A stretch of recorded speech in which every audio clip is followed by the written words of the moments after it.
Francisco Carlos Araújo é barrense. E encantado não apenas com a sua cidade berço, mas também com as palavras. E acaba, em 2021, de ofertar este precioso livro de título O Menino, o Rio e a Cidade, publicado pela Nova Aliança Editora de Teresina, Piauí. É um volume de crônicas e poemas, inclusive alguns cordéis, extenso, de 340 páginas, nas quais a memória e a exaltação de figuras expressivas do Piauí, inclusive barrenses, ganham espaço especial. Entre as crônicas escritas por Francisco Carlos Araújo, estão crônicas que tematizam lembranças suas de Barras. Quem lê a obra vai naturalmente que se encantar com esses textos. Nós vamos conversar um pouco a respeito da obra e, sobretudo, da representação de cidade natal que Francisco Carlos Araújo nos traz nesta obra.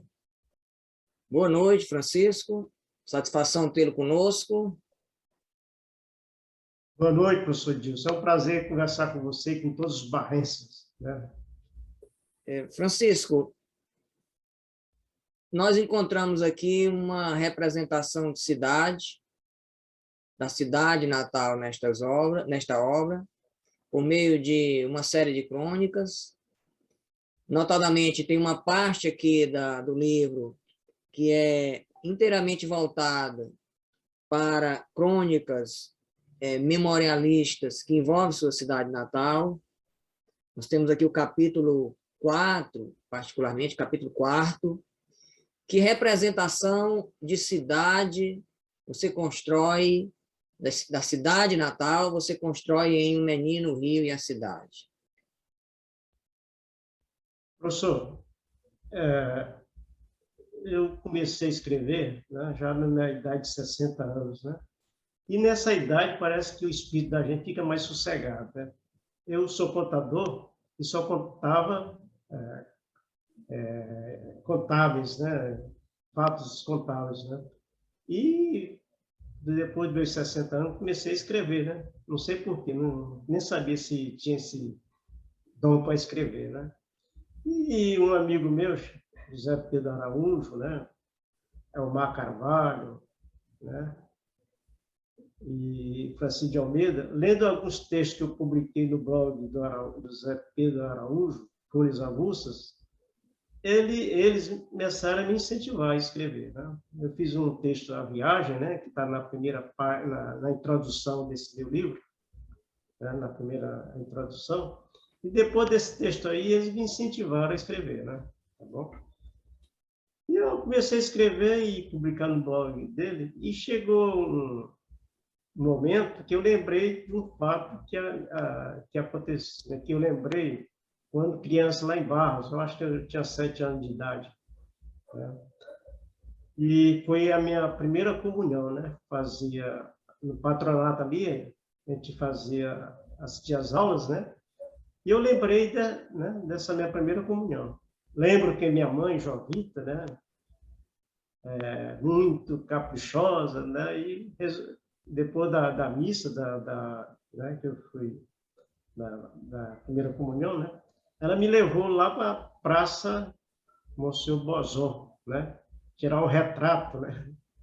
E lá tirei esse retrato. E esse retrato ficou com a nossa família por muito tempo, né? Depois de Teresina aqui, essa foto desapareceu, né? E eu conto essa história da praça, né? Eu dei o título desse, A Praça, né? Sobre a minha primeira comunhão e escrevo o seu Poção, fica ali fica, né, na antiga Rua Grande, hoje Taumaturgo de Azevedo, né? E eu conto essa história, né? Descrevo a praça, né? E também lembro quando eu eu nasci no bairro Boa Vista, né?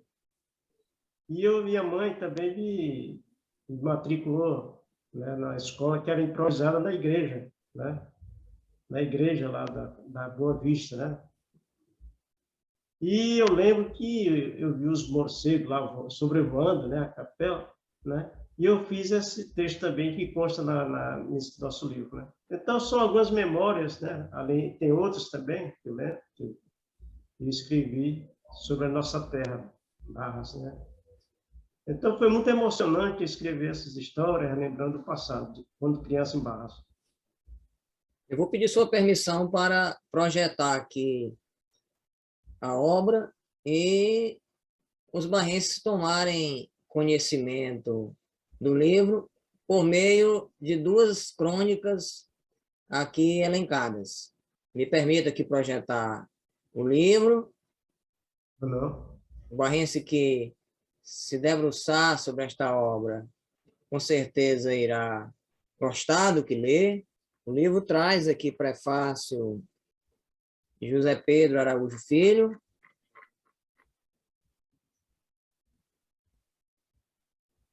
E eu queria aqui, antes da leitura dos dois textos, de fazer uma ressalva.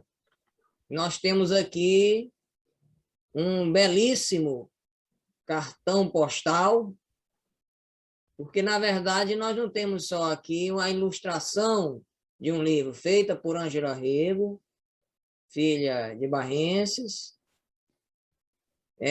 uma belíssima ilustração que é um grande cartão postal, com a igreja antiga de braços abertos para o Maratauã.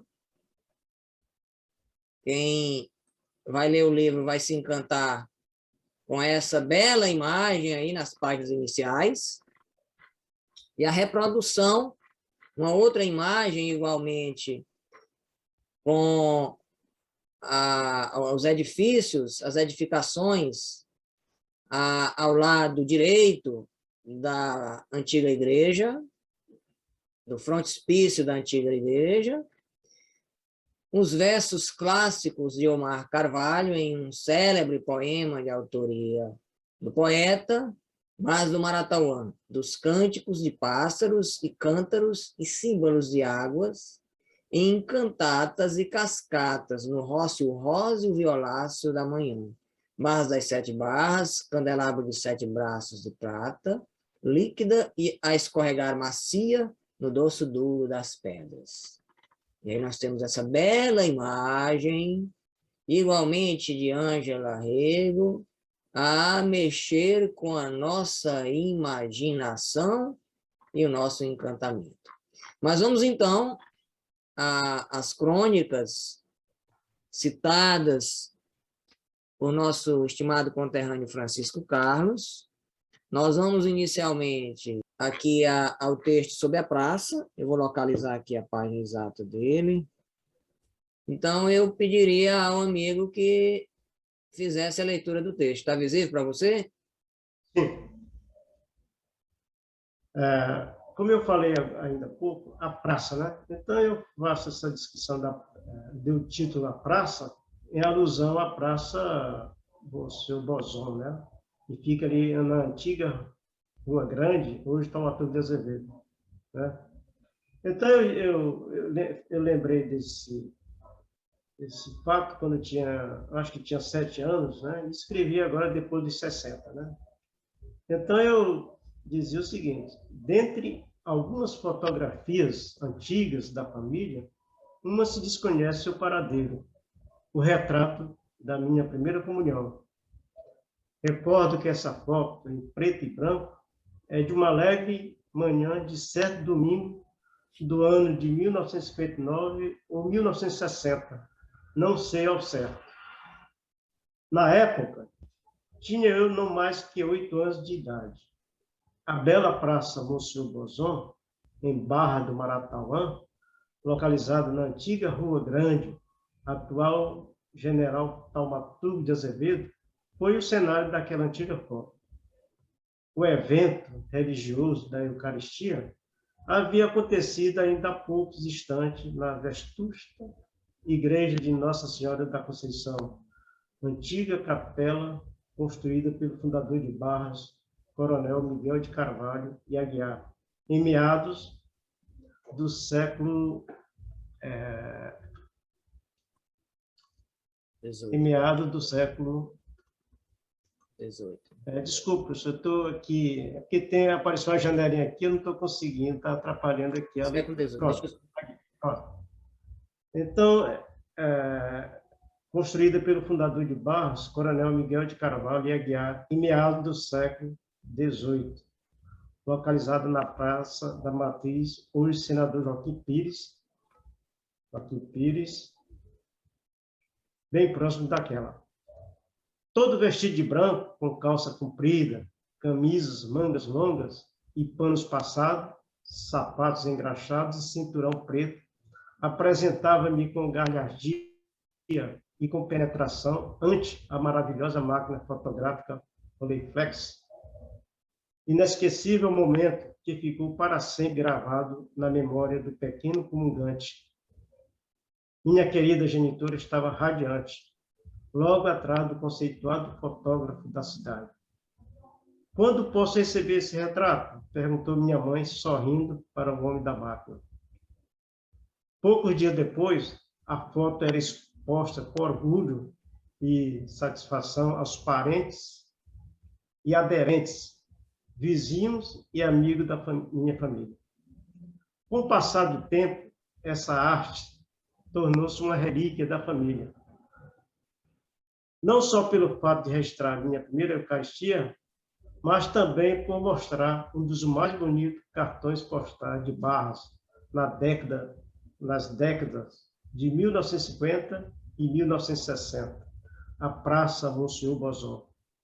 De fato, segundo Antenor Rego Filho, em seu livro Barras, Histórias e Saudade, esse logradouro foi uma das mais belas e lindas praças da cidade do interior do Piauí. Daí a razão da escolha do local para a memorável fotografia. Era costume da época as pessoas se deslocarem para aquele logradouro para se deixarem fotografar. Famílias, casais de namorados, noivos, muita gente era comumente vista posando para registrar a eternidade de determinado momento naquele local. A Praça Monsenhor Bozon teve sua denominação em homenagem ao eminente educador Monsenhor Constantino Bozon, um dos primeiros diretores do Colégio Diocesano, em Teresina, 1925. O religioso era piauiense, nascido em São Raimundo Nonato. Sobre esse saudoso espaço público dos anos 1960, o ilustre barrense Antenor Filho descreve com perfeição a sua feição física, de que tanto o povo de Barra se orgulhava. Deste modo, o nobre escritor nos relata que a Praça Monsenhor Bozon continha no seu interior canteiros bem cuidados, com variadas espécies de flores carinhosamente cultivadas, além de diversas figueiras. Estas eram podadas em formato de animais ao longo do passeio externo da referida praça. Outras figueiras de tamanho maior imitavam cogumelos e somavam na configuração de um belo conjunto. Para arrematar tudo isso, uma fonte luminosa, edificada no centro da praça, dava charme e elegância ao lugar. O mesmo autor descreve ainda que do outro lado da praça havia um bosque plantado com canafístolas e acácias, oitizeiros e bambus. era o bosque e a ponte luminosa. Lá estava o magnífico coreto de formato sextavado e piso suspenso com grade de proteção feita de ferro fundido, né? E trabalhado com bonitas figuras. Era o grande palco, o lugar mais prestigiado da praça. Continuando a descrição, o escritor relembra que os bancos da praça eram de cimento, apoiados sobre pés de concreto em formato de figuras humanas. Acresce ainda que os postes de iluminação eram alguns de ferro trabalhado, enquanto outros eram de concreto, sendo que este recebia luminárias em globo de vidro. Quanto à fiação elétrica, era toda subterrânea, uma novidade em termos de engenharia civil. Conta-nos, finalmente, o autor do livro Barras, Histórias de Saudade, que aos domingos e dias festivos, no alto do coreto, a banda de música de Barras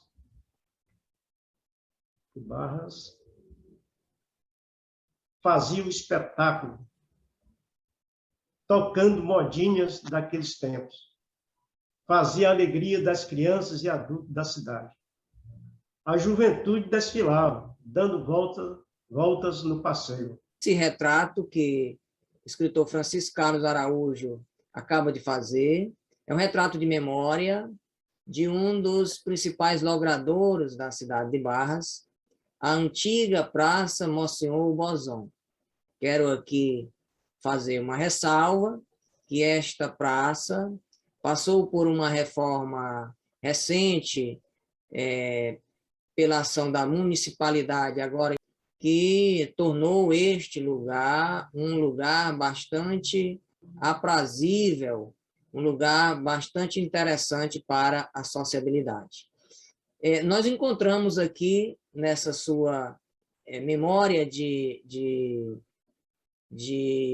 infância, de pré-adolescência, uma memória que é igualmente uma memória de muitas outras crianças, e de crianças, inclusive, que viveram aí até a década de 80, porque as atividades da igreja, sobretudo das igrejas, sobretudo da Igreja Católica, porque a comunidade é predominantemente católica, se constituem até hoje como um elemento de identidade e como também motivo para sociabilidades. Todo mundo, um grande número de crianças, como você, eu, se preparou para fazer a primeira comunhão e muitos e muitos, dezenas e dezenas, centenas e centenas, guardam com muito afeto a memória deste dia, expresso por meio de uma fotografia.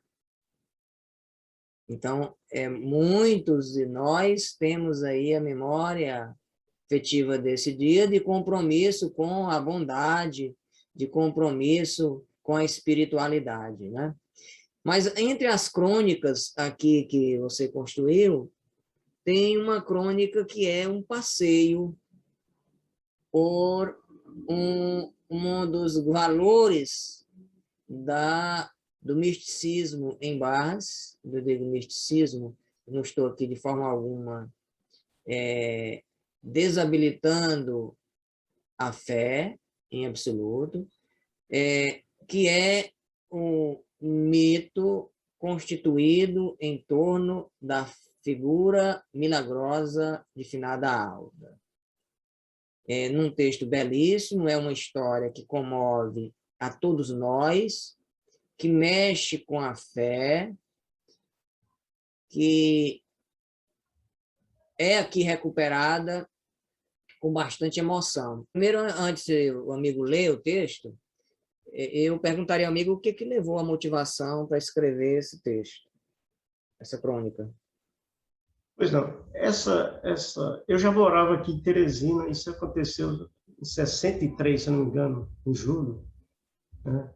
Eu já morava em Teresina. E quando houve esse acidente, né, eu fiquei muito sentido, eu ainda era criança, né, em Teresina, quase adolescente, e aquilo ali me marcou muito, né, pela forma trágica, né, com que Alda veio a falecer, né.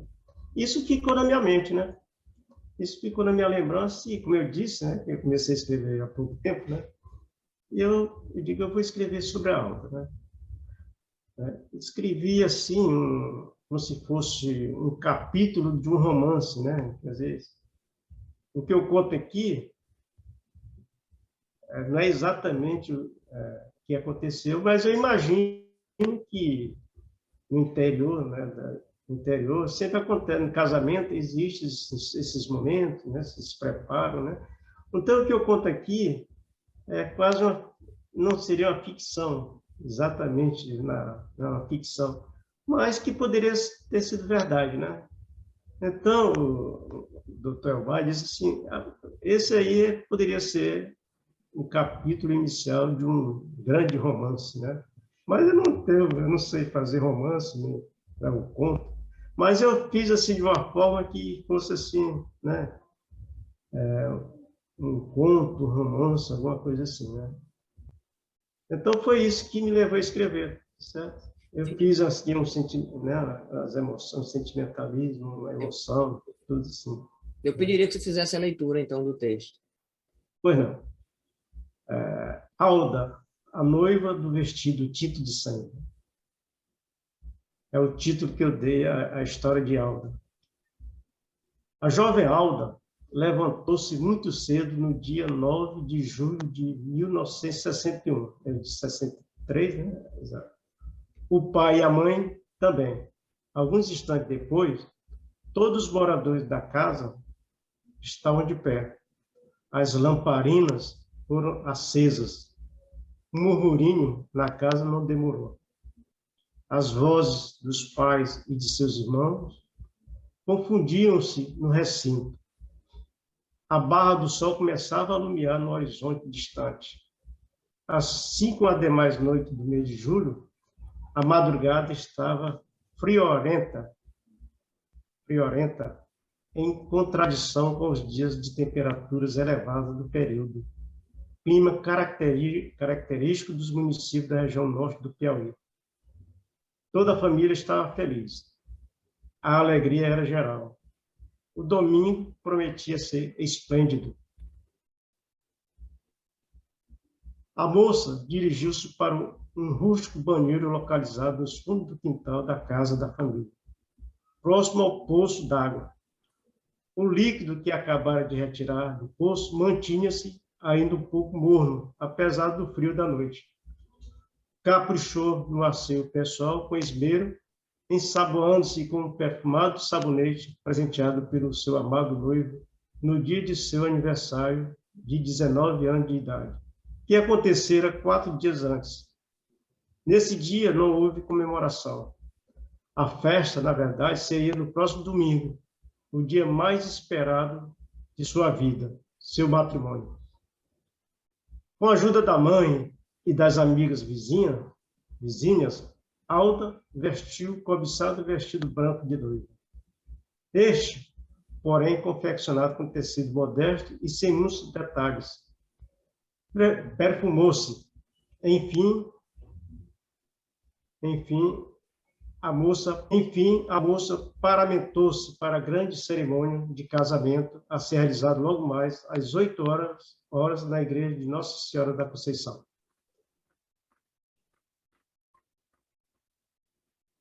O noivo chamava-se Francisco Gomes, mais conhecido como Chico Gomes, moço muito trabalhador e bem conceituado na comunidade em que ambos moravam. No alpendre da modesta casa de alvenaria, aos finais de semana, o casal de noivos planejava formar um lar, ter filhos e viver dignamente nas graças do Senhor. Segundo um excelente documentário em forma de vídeo, produzido por alunos do 2º ano do ensino médio do Educandário Santo Antônio, em Barras, Piauí, nos revela que Alda Rodrigues da Silva, filha de humildes lavradores, nasceu no município de Sobral, no estado do Ceará. O citado documentário relata, dentre outros fatos, que ainda pequena, Alda mudou-se para Barras, no povoado conhecido como Luiz de Souza, localizado na zona rural leste, não muito distante do perímetro urbano da cidade de Barra, do Maratauá. Os pais, Manuel Rodrigues e Maria Francisca Rodrigues e Jorge, e todos seus irmãos, vieram para o Piauí em decorrência das dificuldades que enfrentavam no vizinho estado para suprir a família com mantimentos, provavelmente por conta das condições climáticas que atravessavam a maioria dos municípios do Ceará. Nessa época, muitos de seus contemporâneos também vieram para as terras piauienses em busca de melhores condições de vida. Antes das 6 da manhã, os familiares e os amigos já se encontravam montados em seus cavalos em frente à casa de seu Manuel Cearense, como era conhecido o pai de Alda. Os jovens noivos também estavam apostos no meio da animada caravana, capitaneada por seu Manuel. Em clima de alegria, 22 cavaleiros e amazonas partiram em pequenos grupos de 4 a 6 pessoas, com destino ao centro da cidade, que distava do povoado cerca de 1,5 léguas, aproximadamente 9 quilômetros. Enquanto isso, a mãe de Alda e algumas amigas vizinhas ficaram em casa cuidando do grande banquete que seria oferecido aos amigos e convidados. Na noite anterior, o pai da noiva já havia abatido alguns animais da sua criação, bodes, galinhas e porcos, para compor o almoço a ser oferecido aos convidados da festa de casamento. Carne de gado, cozidos, assados, baião de dois, farofas, café com bolos de goma e outras iguarias faziam parte do cardápio da festa. 40 minutos depois, o festivo Préstito já se encontrava atravessando a velha ponte de madeira sobre o rio Maratauá, construída em 1935, em direção a uma residência que ficava a alguns quarteirões da igreja de Nossa Senhora da Conceição. 40 minutos depois, o festivo Préstito já se encontrava atravessando a velha ponte de madeira sobre o rio Maratauá, construída em 1935, em direção a uma residência que ficava a alguns quarteirões da igreja de Nossa Senhora da Conceição. Esta casa, ou rancho, como era chamada, servia de ponto de apoio ou hospedaria para as pessoas do interior que vinham para a cidade. Os animais ficaram alojados em um cercado por trás da referida pousada. Após os retoques finais, no vestuário da noiva e das moças acompanhantes, todos se dirigiram para a Igreja da Matriz. Do alto da Igreja da Matriz de Nossa Senhora da Conceição, demolida em 1963, antiga capela construída pelo fundador de Barras, Coronel Miguel de Carvalho e Aguiar, em meados do século XVIII. Entre as duas torres, o Cristo Redentor, com os braços abertos, saudava os parentes e convidados dos noivos para a celebração do sagrado enlace matrimonial. Os noivos, silentes, em frente ao grande altar-mor da matriz, ouviam solenemente o ritual do padre que ministrava o casamento. A cerimônia ocorreu de forma célere. Declaro-os marido e mulher, disse por fim o religioso. Segundo meu ilustre conterrâneo, Dilson Lages, notório professor, poeta, cronista e escritor, em seu livro O Morro da Casa Grande, descreve com perfeição o majestoso altar onde foi realizado o sacramento matrimonial de Alda e Francisco. Abre aspas, o altar-mor de Nossa Senhora da Conceição de Barras era um dos lugares mais exaltados pelos fiéis, principalmente em dezembro. No retábulo, os nichos eram ocupados com Nossa Senhora ao centro, sob o sacrário, ladeada nos demais nichos por Jesus ressuscitado à direita e São José à esquerda. Jarros de porcelana cobertos de flores sobre os mármore, constatavam com numerosos castiçais de prata, nos pés dos quais estava a face de Cristo. No topo de retábulo, a imagem do coração de Jesus, acima do qual se assentava em decoração a própria face do Messias, embriagava de fé que orava. O altar-mor, ao fundo, era a luz do templo, uma luz que enfraquecia e dali a poucos dias apagar-se-ia para sempre. Fecha aspas. De fato, em 1963, houve a demolição desse templo religioso de estilo colonial, lamentavelmente.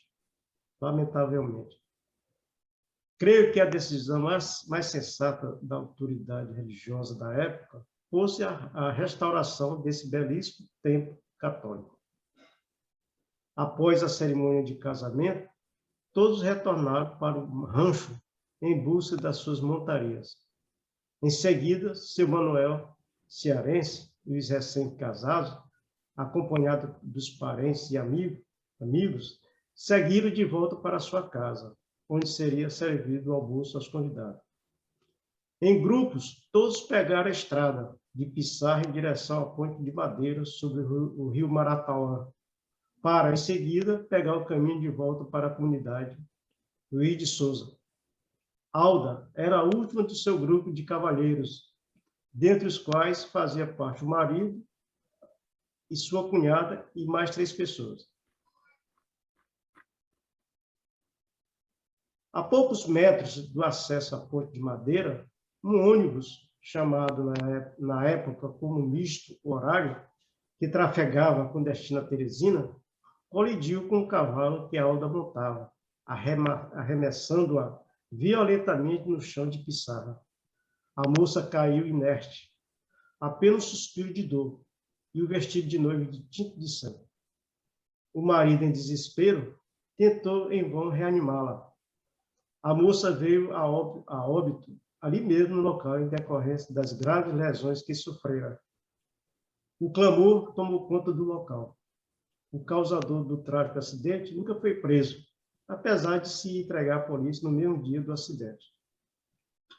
Toda a comunidade de Luiz de Souza chorou com o infausto acontecimento. O banquete foi recolhido. O caixão com a jovem morta estava ali no meio da sala da casa, sob olhares pesarosos dos familiares e amigos. Apenas tristeza e dor. A família providenciou enterro em um cemitério da localidade, deixando saudades a todos os entes queridos e amigos. Quem viaja a Barras ou passa por essa cidade, procedente de cidade do centro e sul do estado, poderá observar, do lado direito da pista, tão logo atravessa a ponte de concreto sobre o rio Maratauã, um memorial em homenagem à falecida Alda Rodrigues da Silva, mais conhecida como Finada Alda. Nesse exato lugar foi o que aconteceu o trágico acidente, que vitimou a jovem recém-casada e que comoveu todo o povo do município de Barras. Depois da morte da jovem Alda, surgiram as primeiras notícias sobre possíveis milagres atribuídos à sua alma. O memorial da Finada Alda é um local muito visitado pelos religiosos, não só de Barros, como também de outras cidades da região. Hoje, a Finada Alda é considerada um ícone para os praticantes da fé católica na cidade de Barras.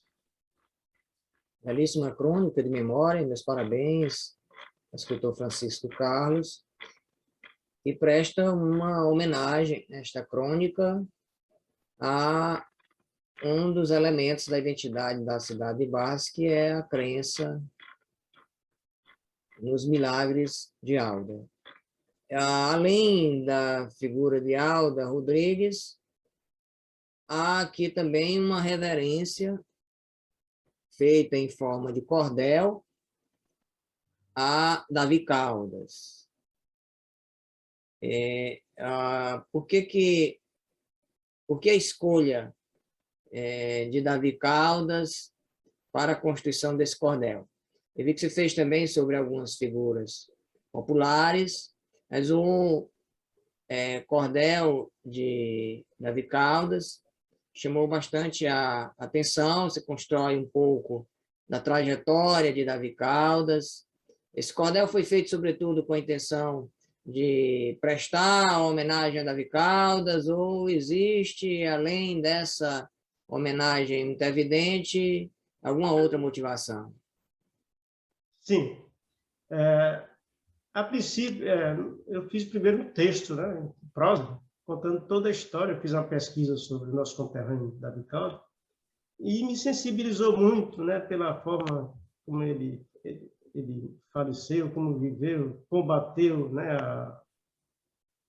o Império na época. Ele era republicano, né, e morreu de forma, vamos dizer assim, na indigência, né?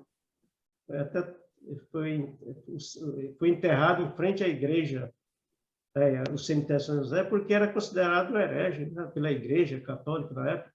Isso me chamou muita atenção, né? Além do fato de ele ser combatente, né, ativo, né, no jornalismo, né?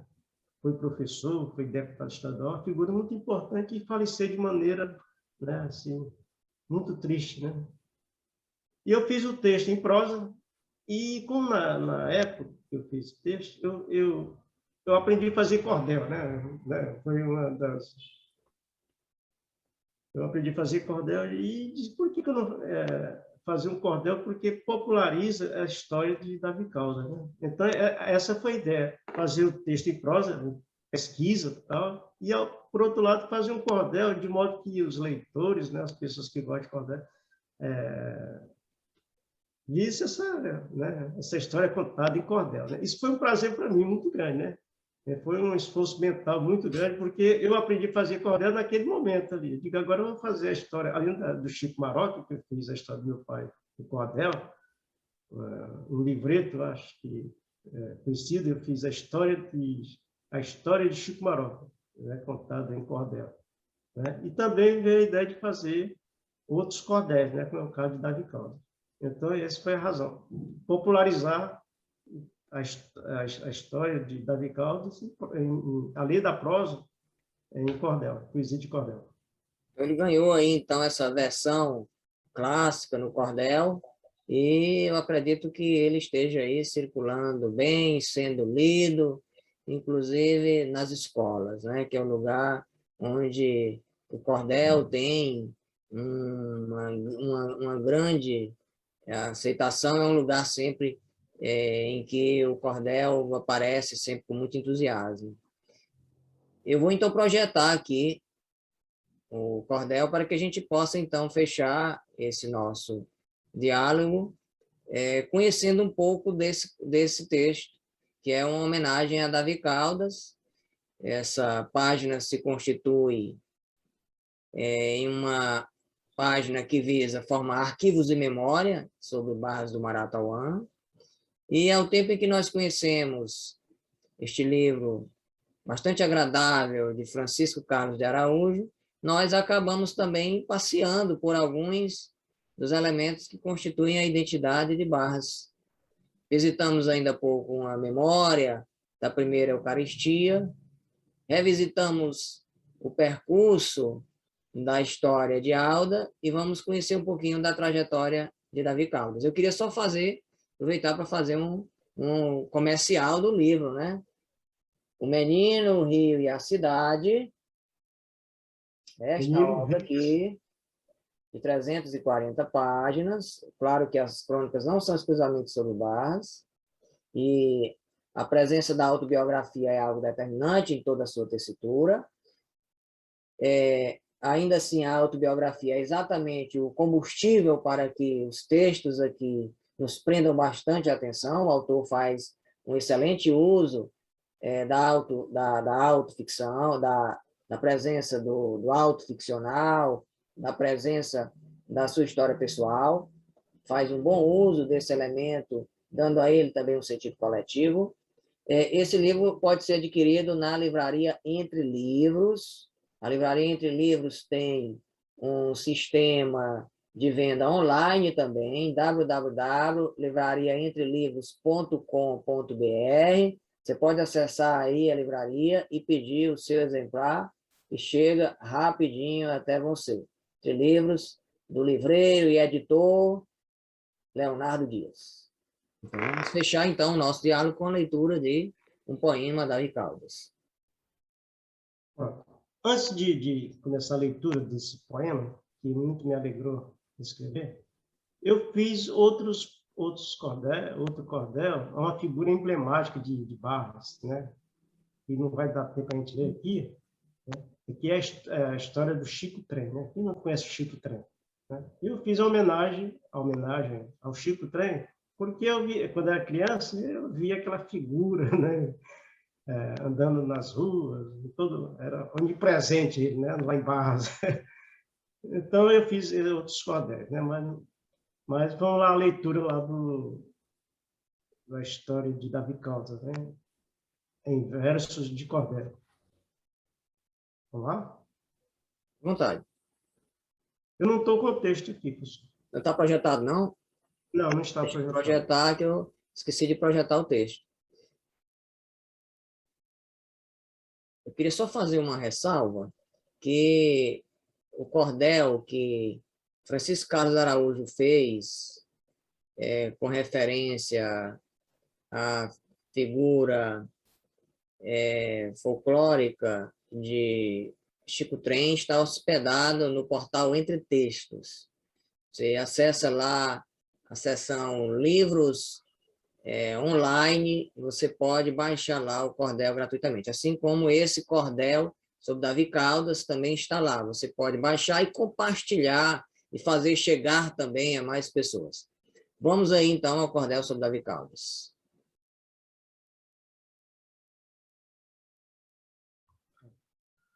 Professor, antes de começar a leitura, eu quero dizer que esse cordel está no formato de panfleto, né? Tradicional de cordel. Eu tenho vários aqui, e quando eu for em Barras, eu vou entregar, vou doar para as escolas lá, para alguém que faça doação, entregue nas bibliotecas das escolas de Barras, né? Então, esse é o meu compromisso. Estão guardados esses folhetos, né? O romance que a gente chamava antigamente, né? Estão guardados comigo, né? E eu vou distribuir. Se for o caso, eu mando confeccionar mais. Ok? Terá uma grande acolhida, sem dúvidas.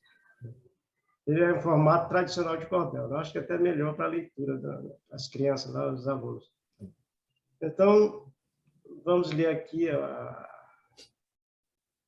história do nosso conterrâneo, lutador, batalhador, grande jornalista, combatente da época, Davi Caldas.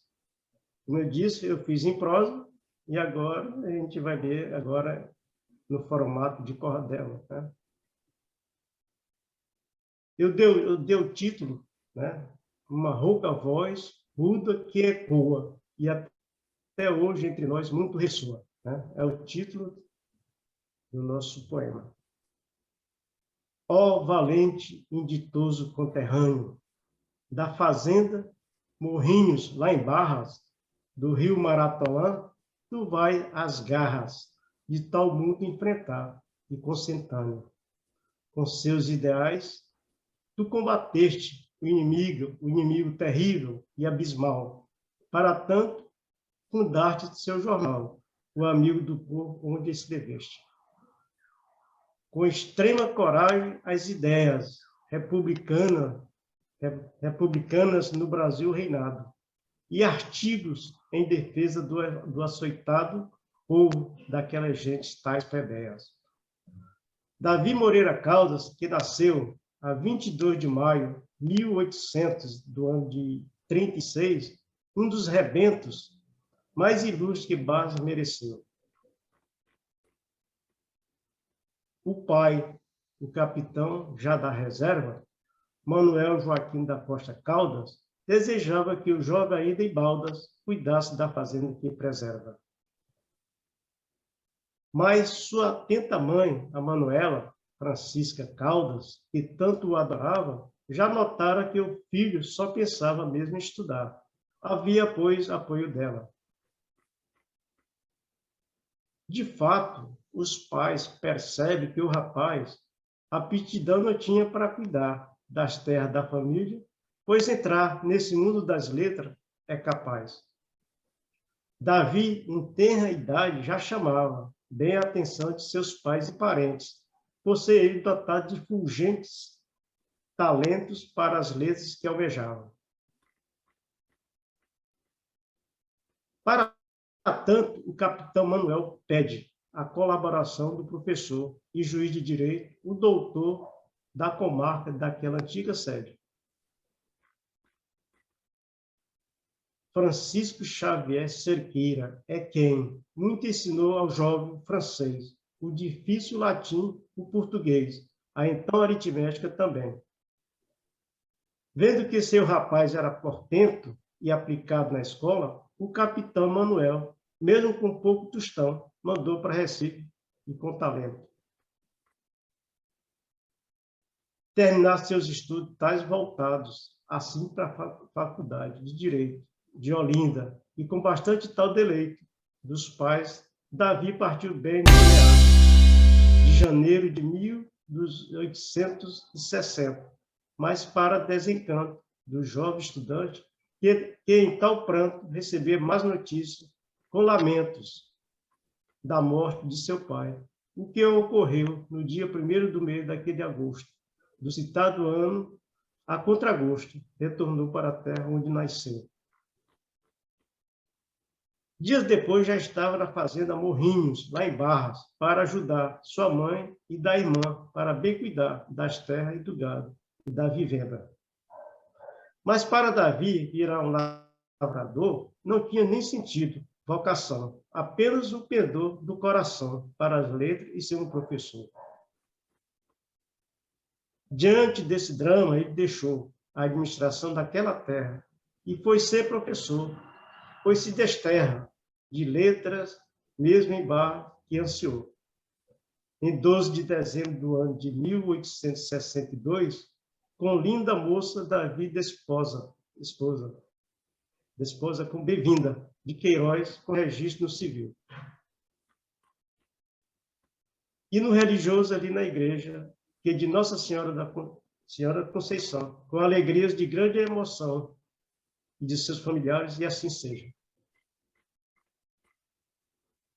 No ano seguinte, o jovem jornalista encontra-se morando, escrevendo em jornal Eswacina, já como redator e colunista. Com Deolindo Moura, começou a sua profissão com competência, desvelo, maestria e inteligência, que tal liga e progresso onde brilhou. Entretanto, convém esclarecer que em 1859, o jovem Caldas já frequenta seu próprio arrebol para escrever. Ano 1865, o jornalista e literato escreve nesse a imprensa do Cordato Deolindo, de forma sempre isenta. Além de servidor daquela, então, tal província, ele atua no jornal, a imprensa do Partido Liberal, como bom redator na profissão. Davi, um jornalista respeitável, tornou-se um deputado que atuante, palavras eloquentes e elegantes, criticava o governo deplorável. A favor dos mais pobres, requereu que esse imposto da 10ª da urbana fosse para construir boa choupana de telha para o povo que o elegeu.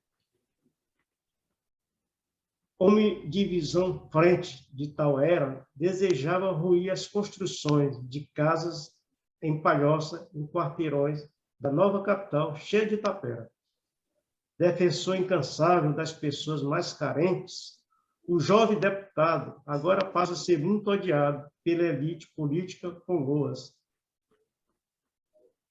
Perseguido por gente poderosa, começa esse infortúnio do guerreiro, perdendo um ato bem certeiro 2 cargos no governo, a tal danosa e tal danosa. Por combater o então governador, demitiu-se do cargo conquistado por um concurso público de Estado, pois no liceu foi grande professor. Sendo um homem correto, coerente e íntegro, resolveu abandonar o emprego do liceu por ponderar que o governo era, sim, seu insurgente.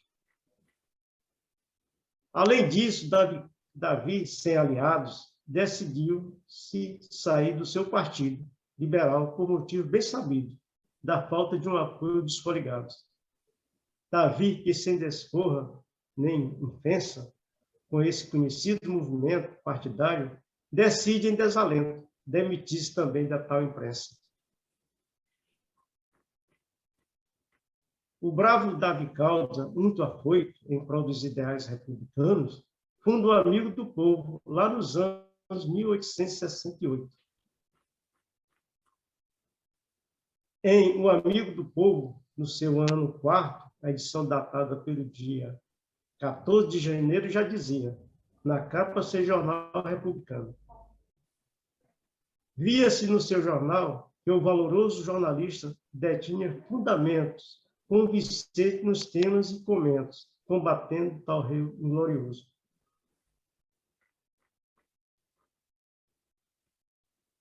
Dentre os principais vultos do passado, Davi Moreira Caldas se desponta como o mais combatente, pois bem conta Monsenhor Chaves sobre esse letrado. Na época, Davi Caldas se tornou um dos maiores tais propagandistas, dentre os republicanos vanguardistas do Piauí, província, herói virou.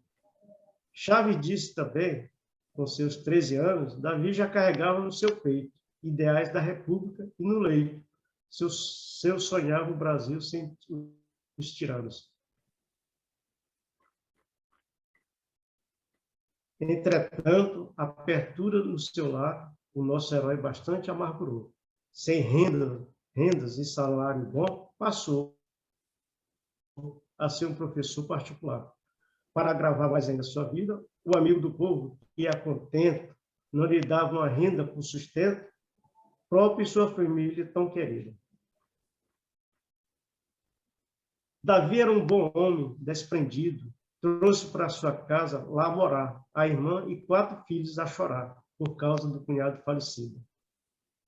Ano 1873, Davi dá um nome intrigante para o seu jornal, o instigante dístico 89. Ele inventa. O inusitado nome é alusivo ao tal número da última edição, ou seja, 89, desse então bom amigo do povo e decisivo. Nosso Wilson Gonçalves nos revela que no exemplar primeiro desse 89, Davi já faz calorenta matéria contra o rei em Desmazela. Dizem que Davi Caldas era um ser profético, escrevendo um curioso artigo sobre um fato auspicioso, prenúncio da República há de vir. De fato, em 2 dos tópicos do artigo mencionado, Caldas descrevia bem que a proclamação ocorreria ano de 89. Tivemos a oportunidade de conhecer um pouco de O Menino, o Rio e a Cidade. Você acabou de ouvir passagem de uma crônica sobre memórias de infância do autor em Barras do Maratauã, uma crônica de exaltação à história de finada Alda Rodrigues e alguns versos de cordel construído pelo autor para homenagear Davi Caldas. No mais, quem quiser vasculhar, o livro de Francisco Carlos de Araújo. Olha aí o título, O Menino Rio e a Cidade, na Livraria Entre Livros. Até o próximo episódio da série. Obrigado.